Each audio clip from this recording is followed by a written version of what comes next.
Bismillahirrahmanirrahim. Assalamu alaikum students. I hope you all are fine and in the best of your health and spirits.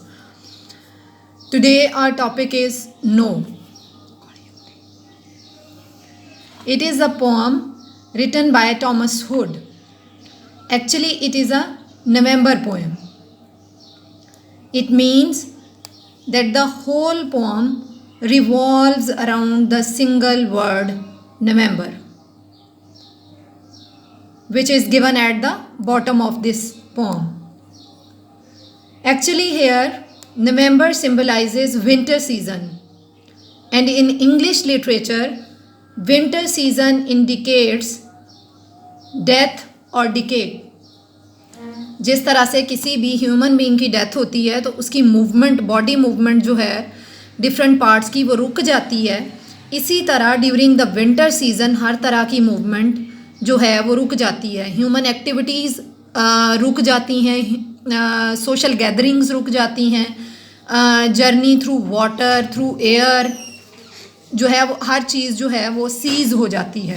इसी तरह winter season में हर तरह की movement जो है वो रुक जाती है. लाइफ जो है वो ऑलमोस्ट उसका एंड हो जाता है जी. और winter season indicates natural cycle. So change in natural cycle brings change in human activities. Winter season जो है वो अगर एक दफ़ा समर सीज़न है या कोई और सीज़न है तो उसके बाद जब विंटर सीज़न आता है तो हमारे पास ये एक नेचुरल साइकिल है, यानी ये ह्यूमन बीइंग्स के कंट्रोल में नहीं है. ये एक फितरी अमल है और ये आना ही है. और जब ये चेंज होता है तो उसके साथ ही जो ह्यूमन की एक्टिविटीज़ हैं, जो डेली रूटीन है या फिर उनकी जो एक्टिविटीज़ हैं वो भी चेंज हो जाती हैं. And you can see winter season in the background picture that is given on this page, that there is snow everywhere on the houses, trees and roads. In this season, according to the poet, everything comes to an end because fog and snow, that are the specific characteristics of this season, make everything invisible. These are the unfavorable conditions for the human activities, for movement.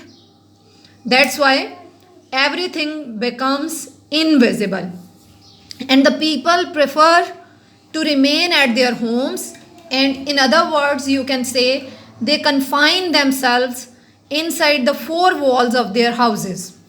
So here theme of isolation is depicted by the poet. So winter season ends human activities that are in the form of social gatherings and afternoon gentility that is described in this poem here. इसका ये मतलब है कि नवंबर जो है, जो आपने winter season को इंडिकेट कर रहा है, पोएट के अकॉर्डिंग वो ऐसा सीज़न है जिसमें ह्यूमन एक्टिविटीज़ रुक जाती हैं, जिसमें सूरज आपको नज़र नहीं आता, चांद आपको नज़र नहीं आता, मॉर्निंग और नून को आप डिफ्रेंशिएट नहीं कर सकते, डॉन और डस्क, सूरज कब निकल रहा है, कब गुरूब हो रहा है, there is no proper time of any day. और आपके पास जो रोड्स हैं, जो स्ट्रीट्स हैं, वो एम्प्टी हो जाती हैं. आपके पास कोई आपको मूवमेंट वहाँ पे नज़र नहीं आती. There is no locomotion. Travelling ceases, travelling through land, through water, each and everything comes to an end. ठीक है.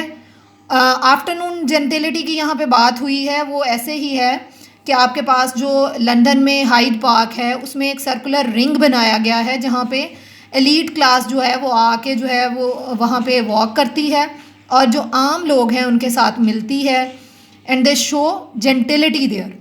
लेकिन चूँकि अनफेवरेबल कंडीशंस हैं विंटर में, तो उनकी वजह से those people also confine themselves to their houses and there you can not see afternoon gentility any more.